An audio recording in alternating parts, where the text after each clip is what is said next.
Transit rules हम पढ़ रहे हैं आज। ट्रांसिट रूल्स में मैंने आपको काफी चीजें तो बता दी हैं, लेकिन ट्रांसिट बेनिफिक का मेलेफिक पे या मेलेफिक का बेनिफिक पे कैसे हमें रिजल्ट देगा, अच्छे देगा बुरे देगा। और ऑब्वियसली ट्रांसिट का रूल मुहूर्त शास्त्र में तो बड़ा इंपॉर्टेंट हो जाता है।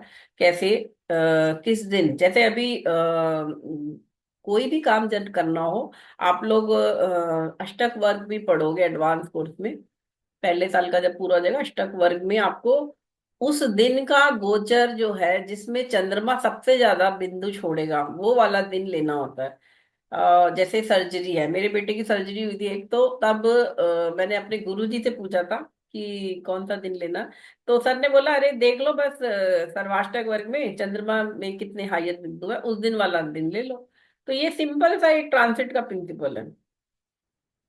ठीक है, वो आप एडवांस कोर्स में लेकिन पढ़ोगे सारी चीजें। ठीक है।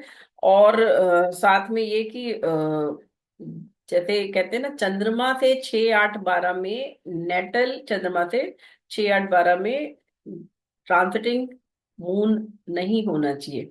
मून जो है, मून की पोजीशन बड़ी इंपॉर्टेंट हो जाती है। ठीक है। तो खैर, तो हम लोग रूल्स पढ़ रहे थे, तो उसमें सबसे पहले जो आपको देखना है, एक तो double transit of Jupiter and Saturn must है। कोई भी इवेंट, कहते हैं शनि काल है, शनि अ, समय के कारक ग्रह है, शनि कर्म के कारक ग्रह है। उनकी अनुमति के बिना लाइफ में, कहते हैं, पत्ता भी नहीं हिलेगा आपकी लाइफ में। तो शनि सबसे पहले, क्योंकि 2.5 साल सबसे स्लोएस्ट मूविंग प्लैनेट शनि है। मतलब इनफैक्ट मैं आपको बताऊं, मेरा ट्रांसफर जब बैंक की एज ए जॉब मैनेजर मेरी प्रमोशन होके मेरा आगरा ट्रांसफर हुआ था, तो जिस दिन शनि ने राशि बदली थी उस दिन मेरी ज्वाइनिंग हुई थी। और 2.5 साल बाद एग्जैक्ट जिस दिन शनि ने फिर राशि बदली, मैं वापस दिल्ली आई थी। मतलब मेरे दिल में तो इतना सटीक बैठा था शनि का ट्रांसिट, जबकि मैंने प्रयास बहुत करे उस 2.5 साल में कि मेरे को साल भर में भी वापस ला सकते हैं, ट्रांसफर हो जाएगा 2.5 साल 1.5 साल। लेकिन वो नहीं हुआ जब तक शनि का ट्रांसिट नहीं बदला। वो शनि तुला का शनि था, उसमें मेरे को घर से बाहर ही लेके जाना था। और ऑब्वियसली शनि तुला का था, तो बहुत अच्छा भी, मेरे को बहुत अवार्ड और वो सब मिला। लेकिन साथ में, क्योंकि वो मन को तो दुखी करेगा, फैमिली से दूर, है ना, दिल्ली से आगरा हर वीक ट्रैवल करना, 150 200 किलोमीटर ट्रेवलिंग करना वीकली, 200 जाना 200 आना, काफी ट्रेवलिंग हेक्टिक हो जाता था। और मतलब मन दुखी भी होता है, फैमिली से दूर पे, फैमिली होम सिक हो जाता है इंसान। लेकिन साथ में भनी काम बहुत कराते हैं और देते बहुत है, मेहनत का फल जरूर देंगे। तो मुझे बहुत अवार्ड मिले पूरी इंडिया में, मैं फेमस थी फॉर द बेस्ट मैनेजर करके, मुझे बहुत अवार्ड मिले, कैश इंसेंटिव भी मिले। तो दोनों तरह से शनि ने वो रोल दिया। तो आपको सबसे पहले तो शनि का ट्रांसिट याद रखना, शनि देगा। दूसरा सेकंड मोस्ट इंपॉर्टेंट है जुपिटर। जुपिटर काल, काल के साथ है जीव। जुपिटर जीव का घर है, मतलब जो आपका फिजिकल बीइंग है। और जुपिटर गुरु भी है आपका, मतलब कृपा भी है, गुरु कृपा या गॉड ब्लेसिंग्स। भगवान की अनुमति के बिना तो नहीं होगा ना। शनि तो एक ठीक है, पर वो है, फाइनली उसको एक ड्यूटी दी है। लेकिन भगवान तो भगवान है ना, तो वो उनकी भी अनुमति चाहिए। तो ये दोनों ग्रह, अगर विवाह को देखना है तो ये दोनों ग्रह आपके 7th हाउस को एक्टिवेट करेंगे, तभी विवाह होगा। नहीं तो, मैंने आपको शायद वो केस भी करवाया जहां पे 24 साल की उम्र से कुंडली देख रहे थे, लड़की के लिए रिश्ते देख रहे थे, 40वें साल में जाके शादी हुई है। ये तो डिले डिले का ही होगा कुंडली में, शादी में। दूसरे साथ में ट्रांसिट, जब दशा होती थी तो ट्रांसिट नहीं होता था, ट्रांसिट होता था तो दशा नहीं होती थी शादी से संबंधित।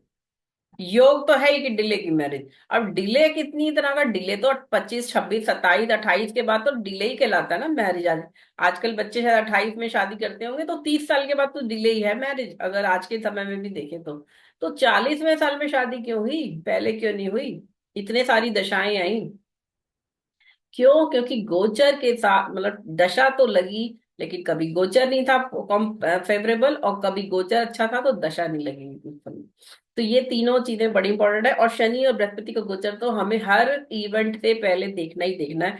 अगर बच्चा, सपोज, कई, आई थिंक तुम्हारे केस में ना, श्वेता के केस में मैंने प्रिडिक्शन करी थी बच्चे की। क्यों श्वेता? सेकंड जी चाइल्ड। मैम। हाँ मैम। आपके केस में प्रिडिक्शन किया था ना कि सेकंड चाइल्ड है। हाँ मैम, आपने ये कहा था कि जब करो तो इस साल मत करना, अगले साल ट्राई करना। और उस समय हो गया ना फिर फाइनली बच्चा। हाँ मैम। मैम सब कुछ आपके साथ सही हुआ है और आपसे ही पूछा था कि कब होना है। तो वो आप कैसे नहीं बताया? बताया मैंने कोई जादू से तो नहीं बताया। हाँ मैंने सिर्फ कुंडली में देखा प्रॉमिस है, ठीक है। फिर कुंडली में ये देखा दशा लग रही है और ये समय गोचर का है। तो यहाँ जाके वो मैम, चीज मेरे हस्बैंड मुझे ये बोलते हैं कि तेरा गलत डिसीजन है जो तूने लिया है। एक ही बहुत था। वो बोलने दो, बोलने से कुछ नहीं होता। बाद में वही कहेंगे कि मैंने कहा शुक्र है मैंने तेरा फालतू डिसीजन लगेगा। माना। बाद में वो यही बोलेंगे शुक्र है हाँ। मैंने तुम्हारा डिसीजन माना, आज मैं आई एम और ma'am last blessed. Last moment को तो बिल्कुल ही बिगड़ गए थे जब 8 9 मंथ आ गया। तेरा डिसीजन है, तू जाने, मुझसे मत पूछ, बीमार है जो भी है तुझे देखना है। कोई बात नहीं, ऐसे नो हो इशू। गए थे। जब बच्चे को आना होता है ना तो वो आ ही जाएगा। अब आप देखो कुछ शादियों में क्या होता है, चट मंगनी पट ब्याह और तुरंत बच्चा अगले साल में। इसको क्या कहते हैं? जब गोचर आ रहा है माँ बनने का और लड़की विवाहित नहीं है, तो उसकी शादी अब चट मंगनी होगी, पट ब्याह होगा। क्यों? क्योंकि अब उसे माँ बनने का वक्त आ रहा है। तो हम लोग ज्योतिषी जो है एक इस तरह से भी विवाह प्रिडिक्ट करते हैं। अगर किसी अनमैरिड लड़की या लड़के की कुंडली आई और उसकी कुंडली में दशा आ रही माँ बाप बनने की, तो अब तो विवाह की दशा भी नहीं है तो विवाह होगा। क्यों? क्योंकि माँ बाप कैसे बनेगा भारत में? तो ठीक है, आज की डेट में लोग लिव इन सिंगल पेरेंट ये सब चल रहा है, लेकिन अगर एक ट्रेडिशनल फैमिली है और एक नॉर्मल ट्रेडिशन, हिंदू ट्रेडिशन को मानने वाला व्यक्ति है, तो वो विवाह करके ही, शादी करके ही बच्चा पैदा करता। और वो बायोलॉजिकल चाइल्ड आ रहा है, तो मतलब आईवीएफ और उस तरह से नहीं, नॉर्मल सब दिख रहा है। तो विवाह साल भर में बच्चा होगा। हम लोग कितनी बार प्रिडिक्शन ये देते हैं कि शादी होगी और एक साल के अंदर बच्चा होगा। इनफैक्ट मेरा बेटा भी with in one one year of marriage हुआ है। इनफैक्ट मेरी शादी में भी 15 दिन पहले तक मुझे पता नहीं था कि मेरी 15 दिन बाद शादी है। क्योंकि जब ये डिसाइड हो गया कि हाँ अब इस साल कर देते हैं, तो चलो देखो, अरे ठीक है 15 दिन में ही कर लेते हैं। अब ये हुई थी दिसंबर में, 15 दिसंबर को शादी हुई। 1 दिसंबर को पता चला शादी है। 15 दिन कुछ टाइम ही नहीं मिला सारी चीजें प्रिपरेशन करने का। मैं साउथ से पोस्टिंग करके आई और फटाफट सब पेरेंट्स ने डिसाइड कर दिया शादी। तो और विद इन 30 अक्टूबर को बेटा हो गया, 10 महीने बाद, 10.5 महीने बाद। 10.5 महीने बाद बेटा होगा। तो ये क्या था, दशा आ रही थी माँ बनने की और विवाह तो चली रही थी, दशा तो 2 ढाई साल थे, लेकिन फाइनली वो। तो इस तरह से भी गोचर से हम कई बार प्रिडिक्शन देख लेते हैं। दशा अगर लगी हुई है तो आपको गोचर दिखा रहा है। अब इसके बाद कुछ और भी फेवरेबल ट्रांसिट्स होते हैं जो हम कुंडली में देखते हैं। लेकिन ये बात आप याद रखिए कि without a favorable transit, results that are due to occur due to the horoscope promise and dasha will not accrue। तो सैटर्न और जुपिटर तो एक्टिवेशन चाहिए। अब ये आपको याद रखनी पोजीशन, क्या पोजीशन थे जो हमारे क्लासिक्स में बताई गई है कि बेनिफिक ट्रांसिट कौन से होंगे? जन्मकालीन चंद्रमा नेटल मून से जब सूर्य राहु केतु तीसरे घर में, छठे घर में, 10वें घर में और 11वें घर में यहाँ गोचर करेंगे, जो कि उपचय स्थान कहलाते हैं। इन स्थानों पर ये ट्रांसिट अच्छा माना गया है। ठीक है, जन्मकालीन चंद्रमा से देख रहे हैं हम, याद रखो, ये हम लगन से नहीं देख रहे, मून लगन से देख रहे हैं। ठीक है, तो सन राहु केतु जो तीनों मेलेफिक माने गए हैं, इनके लिए उपचय स्थान याद रखो चंद्रमा से। चंद्रमा का गोचर कौन सा अच्छा होगा? तो ये उपचय स्थान के साथ 2 हाउस और ऐड कर दो, पहला और सातवां। पहला यानी लगन और सातवां आपका स्पाउस का घर। when it has पक्ष बल that is 96 degree away from sun, ये बताया गया है। तो ये 3 6 10 11 एक साथ याद रखो। मंगल और शनि के केस में आपको 10वां घर हटा के 3 6 11 को याद रखो। त्रिशेडाई, त्रिशेडाई का ट्रांसिट, त्रिशेडाई के घरों में चंद्रमा से जब मंगल शनि का गोचर होगा तो वो फल अच्छे देगा। अच्छे देगा मतलब अब आपकी लाइफ में कोई रुके हुए काम जो अभी तक नहीं हो रहे थे, हो जाएंगे फटाफट। क्योंकि शनि की मैम अब अगर वो हम्म अगर अच्छा बैठा है तो, या फिर मैम किसी भी उसमें बैठा हो, ये हम मेलेफिक और एक्टिवेट है ना, बेनिफिक। ये हम अच्छा बैठा नहीं, वो तो प्रॉमिस है जो कुंडली में नीच का जी ग्रह मैम। है, उच्च का ग्रह है ना, अच्छे दृष्टि वाले, ये सब तो प्रॉमिस दे रहे हैं ना, वो तो योग है। ये ट्रांसिट की बात कर रही हूँ मैं, मतलब डिलीवरी बॉय आपका मिलना तो आपको ट्रांसिट और दशा दे रही है ना, मेन तो आपका सॉरी प्रॉमिस और दशा दे रही है ना। प्रॉमिस क्या है? वो आपका भाग्य और वो मिल रहा है, और दशा आपको कब मिल रही है? तब वो मिल रहा है। लेकिन ये फाइनल कब होगा? जब ये वाला ट्रांसिट होगा। ठीक है, तो ये ट्रांसिट की पोजीशन आपको याद रखनी पड़ेगी। बहुत सिंपल मैनर में मैंने ऐसे करके लिखा है ताकि आपको याद रहे। देखो हम लोगों को तो ऐसे सिंपल वैसे लिख दिया था, मैंने इसको इस तरह से लिखा है। सन राहु केतु सबसे पहले याद रखो, त्रिश उपचय स्थान। मून में एक और सातवां घर ऐड कर दो। मंगल में जो ऊपर वाला था उपचय, उसमें से 10वां घर हटा दो। फिर मरकरी, जुपिटर, वीनस रह जाते हैं। तो यहाँ पे वीनस याद रखो, चंद्रमा जन्मकालीन चंद्रमा से पहले से 5वां घर तक अच्छा ही अच्छा है। फिर छठा सातवां छोड़ दो, 8वें से 9वां अच्छा है। फिर 10वां छोड़ दो, 11वां 12वां घर पे गोचर अच्छा है। ठीक है। जुपिटर में आप याद रखो गोचर के लिए कि 2 5 7 9 11, मतलब 5 7 9 तो दृष्टियां होती है जुपिटर की, तो वो आपको याद रहेगी। इसमें गोचर चंद्रमा से हो जुपिटर का, चंद्रमा से 5वां घर, चंद्रमा से 7वां घर, चंद्रमा से 9वां घर, तो बृहस्पति का गोचर अच्छा माना गया है। साथ में दूसरा और 11वां घर जो कि धन के घर है, जुपिटर धन का भी कारक है, इनको आप ऐड कर दोगे तो ये भी जुपिटर का गोचर चंद्रमा से अच्छा माना गया। अब last but not the least mercury रह गया। मरकरी का गोचर कैसे याद रखना है आपको जो अच्छा है, 2 4 6 8 10 सारे इवन हाउसेज हैं, और 12वें की जगह बस 11वां लेना हमने। तो सारे इवन हाउसेज में चंद्रमा से जब बुध का गोचर होगा तो ये फल अच्छे देगा, ये गोचर फेवरेबल है। बुध बुध देखिए राशि परिवर्तन आप लोग देखोगे, बुध बुध सूर्य तो हर महीने राशि बदलता है, ठीक है। बुध भी 27 से 30 दिन में राशि बदल लेता है, शुक्र भी 30 से 35 दिन में राशि बदलता है, 40 दिन में मंगल जनरली बदलता है, लेकिन कभी कभी किसी किसी कुंडली में मतलब कभी कभी ऐसा गोचर होता है कि 6 6 महीने एक राशि में रहते हैं। जैसे इस समय मंगल का गोचर नीच का हो रखा है, कर्क राशि में चल रहा है 20 अक्टूबर से, और जुलाई 3 3 जुलाई या पता नहीं जुलाई तक ये कर्क और फिर मिथुन, कर्क मिथुन कर्क मिथुन करता रहेगा। मतलब दो राशियों में ही 7 8 महीने 9 महीने निकाल देंगे मंगल। और इसीलिए ये गोचर थोड़ा डेंजरस हो जाता है। कभी भी मंगल जब ज्यादा समय किसी राशि में रुकते हैं, और यहाँ तो वो नीच की राशि भी है, प्रॉब्लम तो ये है कि वो नीच की राशि भी है, तो ये गोचर मंगल का गोचर ही है जो इस समय सबसे ज्यादा तंग कर रहा है दुनिया में। इस समय 56 युद्ध और कह सकते हैं गृह युद्ध हो रहे हैं। यूक्रेन रशिया हो रहा है, ईरान इजराइल चल रहा है, और इधर से अब उत्तर कोरिया भी ऐड हो रहा है ना, जर्मनी, उधर से दूसरे कंट्री, धीरे धीरे ये सब तो पोलराइजेशन हो जाएगा, तो थर्ड वर्ल्ड वॉर की स्थिति बन जाएगी। और ये जो वॉर्स अभी तो प्रॉक्सी वॉर है अमेरिका और रशिया के बीच, बट ये अगर साथ साथ हो गए तो फिर तो ये डायरेक्ट वॉर में आ जाएंगे।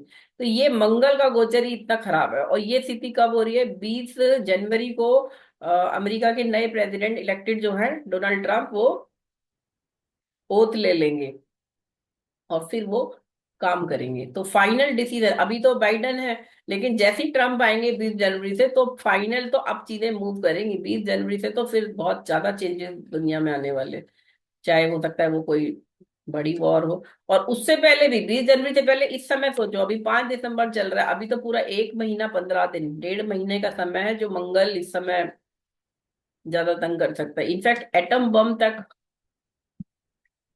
इस महीने चांसेस हैं 15 से 17 दिसंबर के बीच की कोई कंट्री यूज ना कर ले, इन फ्रस्ट्रेशन और इन वॉर रेजेस जो इजराइल ईरान है ना, ये है। ठीक है, यूक्रेन रशिया तो ऑलमोस्ट रुकने वाली है वॉर, लेकिन ईरान और इजराइल की जो इस समय लड़ाई चल रही है ना, वो बहुत भयंकर है, और दोनों में से कोई भी कंट्री यूज कर सकती है। और एटम बम तो इस समय सब कंट्रीज के पास है, 90 के करीब तो एटम बम शायद इजराइल के मैम पास। इंडिया भी तो सफर कर रहा है, तमिलनाडु तमिलनाडु में नेचुरल क्लैमिटी आ रखी है। वो तो है ही, आप लोग अगर नोट करो, मैं तो न्यूज़पेपर पढ़ती हूँ ना, तो ये जो इस तरह की न्यूज होती है, नेचुरल कैलेमिटी जो सडन है, जो हम नहीं कर रहे हैं, जो अपने आप ऐसी कुछ, या कोई आग लग गई या कुछ बहुत बड़ा मर्डर, वो टेररिस्ट अटैक, ये सब जो होती है, ये सब ये गोचर ही दे रहा होता है ना। तो इनकी मैं तो इंफॉर्मेशन कटिंग करके रखती हूँ अपने मुंडन एस्ट्रोलॉजी के लिए। और हमारे राउत सर गुरुजी जो है, हमारे को क्लासेस जो पढ़ाते हैं मंडे फ्राइडे ऑनलाइन शाम को 5 से 6, उसमें वो हम लोग मुंडन एस्ट्रोलॉजी पढ़ते हैं। तो उस समय हम लोग यही डिस्कस कर रहे थे कि क्या फाइनल चीजें हो रही हैं मूव। तो बहुत उस समय समझ में आता है कि मतलब दुख भी लगता है कि हम कुछ कर, लेकिन सर यही कहते हैं कि आप लोग पाठ करो विश्व शांति के लिए, सबके लिए, और सब जितने लोग हैं उनको भी बोलो कि अगर अपने परिवार को आप, कम्युनल वायलेंस आ रही है भारत में, पाकिस्तान, बांग्लादेश, बांग्लादेश में तो ऑलरेडी हो गया। आप ये सोचो बांग्लादेश में जो हुआ है ना नरसंहार, वो चीज हमें सर मई 2024 से 15 अगस्त 2024 तक बोलते रहे कि हिंदुओं के साथ बहुत भयंकर समय आ रहा है होने वाला। शुक्र ये है कि भारत में उतना नहीं हुआ, वैसे भारत में भी हुआ है, संभल में हुआ है और अजमेर में हुआ है, और उससे पहले गुजरात में तो गोधरा में उस समय हुआ ही था। ये सारे ट्रांसिट, खराब ट्रांसिट पोजिशन हैं जो दे रहे हैं ग्रह, और ये मंगल इस समय गोचर जो चल रहा है इतना खराब है। मैं अजमेर से ही हूँ, और जो दरगाह के पीछे इतना वो सब चल रहा है, उस दरगाह में सच में शिवलिंग है नीचे तहखाने में। वो सब है, वो सब है, लेकिन देखिए मैं ये नहीं हम्म। कह रही, वो तो है, सबको पता है। इवन कोर्ट ने भी इंक्वायरी और वो सब करने के लिए परमिट कर दिया। लेकिन लोग उसे एक्सेप्ट कहाँ करते हैं चीजों को प्रॉपरली, एक पढ़े हाँ लिखे इंसान मैं। की तरह आप एक्सेप्ट करो ना चीजों को। लेकिन वही है, सब अपना धर्म और सेंटिमेंट, कम्युनल वायलेंस क्यों होती है, कुछ लोग भड़काते हैं आपकी इमोशंस को, है ना। तो जो लोग इस बातों में आ जाएंगे वो मरेंगे भी, और ऑब्वियसली उनकी कुंडली में फिर योग भी होगा मृत्यु का, कम्युनल वायलेंस में डेथ का। तो इस समय का गोचर ऐसा है कि जब भी भीड़ वाली जगहें हैं या इस तरह के सेंसिटिव एरियाज हैं, वहां ना जाएं, वहां ना जाएं, क्योंकि ऑब्वियसली कभी भी वहां कुछ हो सकता है। ये जो पोजीशन है अजमेर, संभल और बाकी भी कुछ प्लेसेस हैं इंडिया में जो मैम वो जो सेंसिटिव। दरगाह बाजार है वहां पर तो सिर्फ मुस्लिम पुलिस ही जा सकती है, नॉर्मल पुलिस तो है ही नहीं, और वो बहुत ही बेकार एरिया है मैम, वहां तो बहुत मुश्किल है जाना। आप ये नहीं जाना समझो चाहिए कि सही में। मुस्लिम बहुल एरिया दिल्ली में भी है, और अगर आप वहां बीजेपी का झंडा लगा के आपकी अगर गाड़ी पर लगा है, आप चले जाओ तो आपको गाड़ी निकालने नहीं देते वो वहां से। पता है आपको, मेरी गाड़ी पे भी लगा सही था, बोल रहे मेरे हो मैम। हस्बैंड की गाड़ी पे लगा था। हाँ। तो वो उतार दिया, उन्होंने कहा उतार दो, अभी कोई जरूरत नहीं लगाने की। क्यों? क्योंकि हम तो एक्टिव मेंबर भी नहीं है, लेकिन आप अगर बीजेपी को मेंटली और वैसे भी सपोर्ट करते हो, और अगर आपने वो शो कर दिया ऐसे एरिया में जहां मुसलमान है, मैं देखिए धर्म विशेष के लिए वैसे नहीं बोल रही, लेकिन वो उनके सेंटिमेंट इतने ज्यादा एक्टिवेटेड, एजिटेटेड कर दिए उनके गुरुओं ने, धर्म गुरुओं ने, कि वो एक नॉर्मल जो इंसान जो आपसे कोई डायरेक्ट आपके धर्म को लेके बोल भी नहीं रहा, तब भी वो उसके अगेंस्ट कम्युनल वायलेंस और मारने कूटने पे आ जा रहे हैं।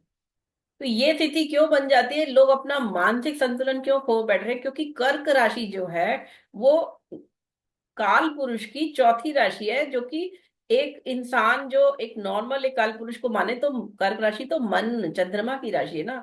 आपका मन इस समय मंगल नीच का उसमें गोचर हो रहा है, व्यथित है, लोग दुखी हैं। कई लोग जो शायद ऊपर से नहीं दिखाते हैं कि वो दुखी हैं, लेकिन अंदर से सब दुखी हैं। तो जब दुख दुख अंदर दबा हुआ होता है ना, और अगर कोई ऐसे इंसिडेंट इग्नाइट हो जाए कोई चीज, तो फिर वो एकदम से आक्रोश निकलता है। और इस समय तो हिंदुओं का तो काफी आक्रोश निकल भी रहा है, और इसलिए भी कि हिंदुओं का मुसलमानों ने किया वही, क्रिश्चियंस ने वही किया, ब्रिटिशर्स ने यही किया। तो ये तो समय के साथ सदियां बदल जाती हैं, लेकिन ये चीजें चलती रहती हैं। एस्ट्रोलॉजी तो हमें यही सिखाती है, चाहे वो आज 21वीं सदी है या 10वीं सदी है, 17वीं सदी है, 19वीं सदी है।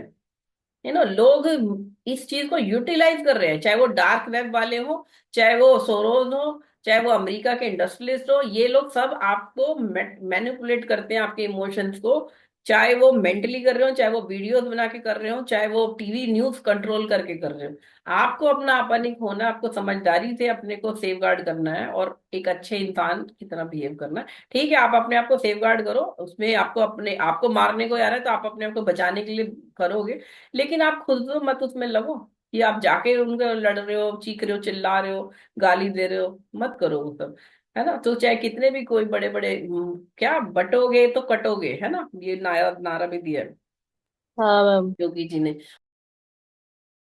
मंगल का ट्रांसिट है, ये सेंसिटिव है इस समय, और ये अभी रहने वाला है जुलाई तक, है ना, फिर लियो में आएगा तब जाके, और मैम ऐसा जुलाई नहीं के कि बाद, जुलाई के बाद ये कैसा हो जाएगा, उच्च का हो जाएगा जुलाई के बाद? नहीं, उच्च का नहीं ठीक हो हो जाएगा, जाएगा? कर्क से निकल जाएगा तो नीच के उससे निकल जाएगा। नीच के निकलने का मतलब अब मंगल एटलीस्ट नेगेटिव वो नहीं देगा रिजल्ट, इन द सेंस कि नीच का मंगल कर्क राशि में वो फिर आपके दिमाग को भ्रष्ट कर सकता है, और वो भी तब जब आपकी कुंडली में दशा भी वैसी लगी हो, तो वो प्रॉब्लम हो जाएगी। और फिर लियो में आने पर भी ऐसा नहीं है, देखिए लियो राशि क्या है, मंदिर की राशि है, लियो और कुंभ राशि।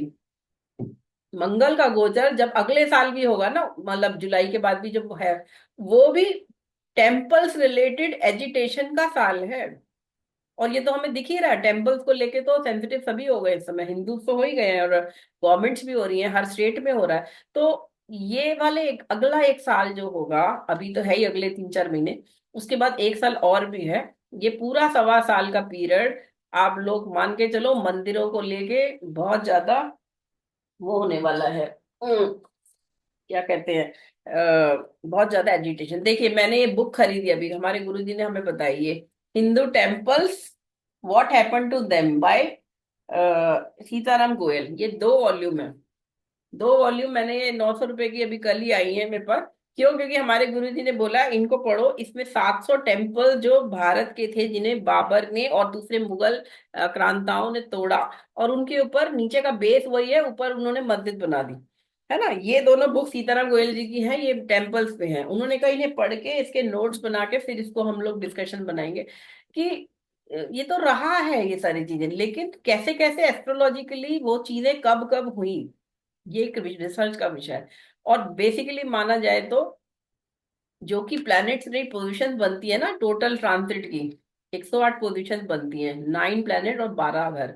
तो उसमें से 60% तो मेलेफिक ही होती हैं।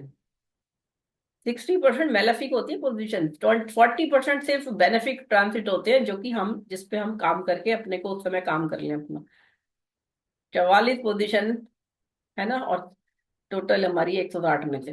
तो ये पोजीशन इसलिए आपको सिर्फ समझना है कि आपको ट्रांसिट का ध्यान रखना है भाई। ये दिन बड़े, अब आप बोलोगे मैडम क्या क्या देखेंगे, तो एक बार बताओ, ये जो त्योहार बनाए ना, भारतीय हिंदू त्योहार क्यों बनाए गए हैं? क्यों हम पूजा करते हैं उन दिनों? क्यों हमारे कस्टम में ये डाला गया है? क्योंकि ये वो बेनिफिक ट्रांसिट पोजीशन है, जब अगर आप पूजा करोगे तो आपको उसका फल भी मिलेगा, आपको ब्लेसिंग भी मिलेंगी, आपको शुभ आएगा, शुभता आएगी, आपके घर में प्रोस्पेरिटी आएगी। फेस्टिवल्स को तो बहुत अच्छे से मनाना चाहिए, सबको मिलना चाहिए, सब कुछ घर में सफाई नीट एंड क्लीन करके प्रॉपर पूजा करो, है ना। और हमारे कस्टम तो बहुत ही, हिंदू कस्टम तो बड़े साइंटिफिक है, एक एक त्योहार के पीछे एक एक स्टोरी है बहुत बड़ी साइंटिफिक, जिससे कितने फायदे हैं ये सब हम लोग क्लास में कभी डिस्कस करेंगे, एडवांस क्लासेस में। लेकिन वो मुहूर्त में आप सीख सकते हो, मुहूर्त की क्लास में। लेकिन ये बहुत इंपॉर्टेंट पोजिशन है इनमें, शिवरात्रि है, दिवाली है, होली है, ये सब स्पेसिफिक। इवन आपको एक, चलो ये भी शेयर करती हूँ मैं, हर महीने सूर्य संक्रांति जो होती है, आप लोग को सिर्फ मकर संक्रांति शायद बनाते होंगे, है ना। मकर संक्रांति जब 15 जनवरी 14 जनवरी के आसपास जब होती है, उस दिन सूर्य मकर राशि में प्रवेश करते हैं, उत्तरायण लग जाता है। और वो दिन सब लोग बड़ा अच्छा मानते हैं कि अब सूर्य प्रखर होते जाएंगे, सर्दी कम होती जाएगी, है ना। ऐसे ही दक्षिणायन भी होता है। लेकिन सूर्य तो हर महीने एक राशि बदलते हैं ना, हर महीने ट्रांसिट में सूर्य राशि बदलेंगे। तो हर महीने की संक्रांति बड़ी महत्वपूर्ण होती है। पुराने समय में आयुर्वेदाचार्य जो होते थे, आयुर्वेद जो प्रैक्टिस करते थे, इन संक्रांति के दिनों पे दवाई बनाना या रखना, उसको कहाँ रखना है, कैसे रखना है, चंद्रमा की रोशनी में रखना है, सूर्य की रोशनी में रखना है, जमीन के अंदर रख के दबा के उसको पकाना है, उसको दवाई को या बनाना है, उसका बहुत इफेक्ट होता था।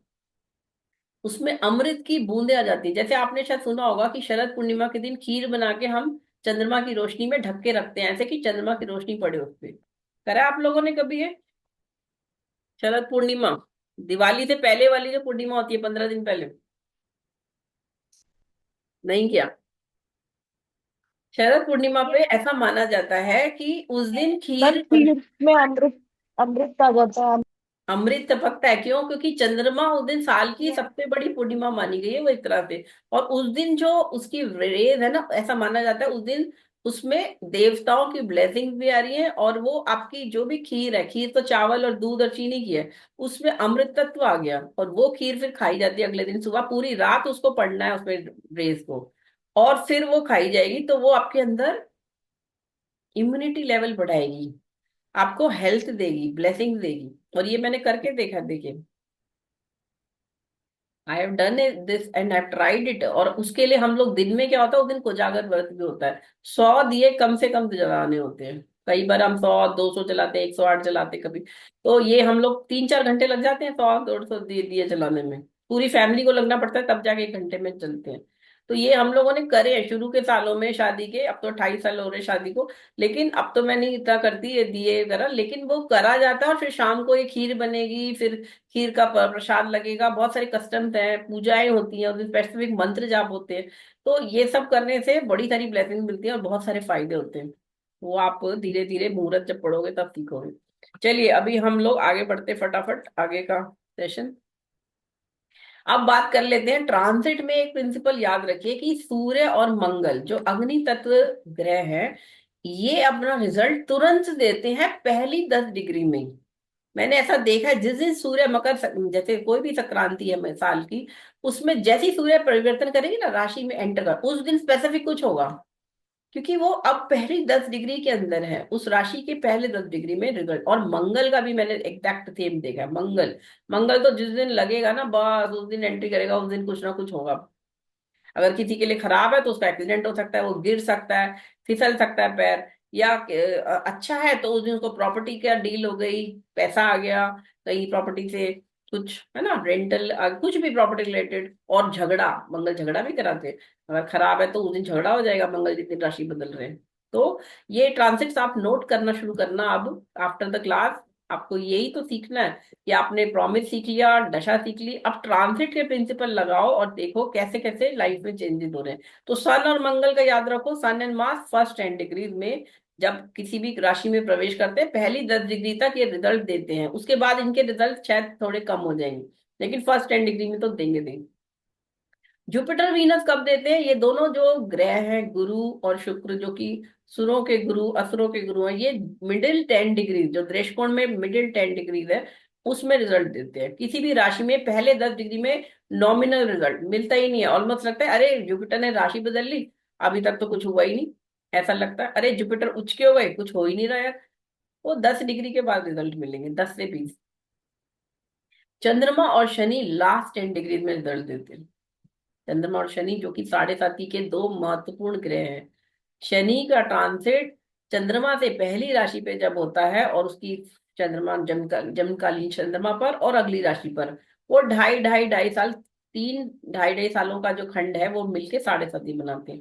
और शनि और चंद्रमा अब किसी भी राशि में जब ये प्रवेश करते हैं, उसके लास्ट 10 डिग्री यानी 20 से 30 डिग्री के बीच में जब इनका डिग्री आ जाती है ट्रांसिट में, तब ये रिजल्ट देते हैं।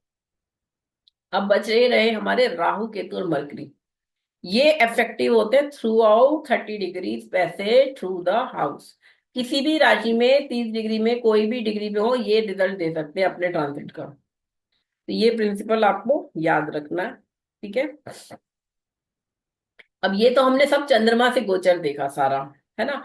अब हर ग्रह का अपनी नेटल पोजीशन से भी गोचर आप देख सकते हो। यानी जुपिटर जन्मकालीन चंद्र, जुपिटर कहाँ है कुंडली में, और इस समय जुपिटर कहाँ चल रहा है ना। मरकरी जन्मकालीन मरकरी कहाँ है, और ट्रांसिट गोचर का मरकरी कहाँ है। तो वहां पे ये प्रिंसिपल थोड़े से ये भी आप याद रखेंगे तो अच्छे फाइन हो जाएगी प्रोडिक्शन। कि शनि, पुअर पुअर रिजल्ट्स मैंने लिखे, बाकी अच्छे माने जाएंगे। शनि का गोचर पहले घर में, यानी शनि जहां है जन्मकालीन शनि, वहीं पे शनि का गोचर, यानी 30 साल में होगा। 30 साल मतलब 30 साल में तो कवर करते हैं वो, बेसिकली 27.5 साल में शनि उसी पोजीशन पे आ जाएंगे, मतलब उसी राशि में आ जाएंगे जहां पे जन्मकालीन शनि था। 27.5 से 30 साल की उम्र तक आपके जीवन में शनि उस 2.5 साल उसी राशि में गोचर करेंगे जो जन्मकालीन शनि की राशि है आपकी कुंडली में। तो वहां ये खराब रिजल्ट देंगे। ठीक है। Second, Ketu. Ketu second house में आपके जो है जन्मकालीन, उससे रिजल्ट खराब देगा।